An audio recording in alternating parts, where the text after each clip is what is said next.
पारा चिनाब से पेशावर जाने वाली मुसाफिर गाड़ियों पर मुसल्लह अफराद की फायरिंग। 39 अफराद जाँ बहक। वफाकी वज़ीर दाखिला की तस्दीक। जाँ बहक अफराद में 6 ख़वातीन शामिल, 13 अफराद जख्मी हुए। यानी शाहिदीन के मुताबिक गाड़ियों पर खुदकार हथियारों से फायरिंग की गई। सदर आसिफ अली जरदारी, वज़ीर आज़म चेयरमैन बिलावल भुट्टो जरदारी, वज़ीर दाखिला मोहसिन नकवी और वज़ीर आला पंजाब मरीम नवाज के वाक़े की मजम्मत। निहत्ते मुसाफिरों पर हमला इंतहाई बुज़दिलाना और इंसानियत सोच अमल करार दे दिया।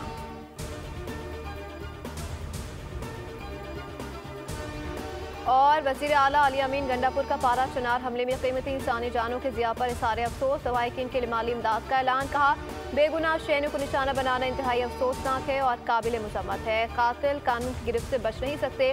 कुरम में सूरत हाल को बेहतर बनाने के लिए पहले वाले जिरगे को फिर से फाल किया जाए। जाँ बहक अफराद की मग़फ़िरत और पसमानदगान के लिए सब्र जमील की दुआ। किसी ने एहतजाज करना है तो अपने इलाकों में करें, हम नहीं रोकते। ये क्या तरीका है कि एहतजाज के लिए इस्लामाबाद आ जाएं? इजाजत के बगैर कोई जलसा नहीं हो सकता। आज ही लोग शहीद हुए, उधर फोकस करें या इधर। ज़ाती तौर पर मुज़ाकरात के हक में हूँ, धमकियों के साथ मुज़ाकरात नहीं हो सकते। वफाकी वज़ीर दाखिला मोहसिन नकवी की मीडिया से गुफ्तगू। कहा, बानी पीटीआई को रिहा करने का इख्तियार मेरे पास नहीं। चीफ जस्टिस का जो भी ऑर्डर होगा उस पर अमल दरामद कराएंगे। हुकूमत के उनसे कोई मुज़ाकरात नहीं हो रहे। अगर इनकी मुज़ाकरात की ख्वाहिश है तो बताएं।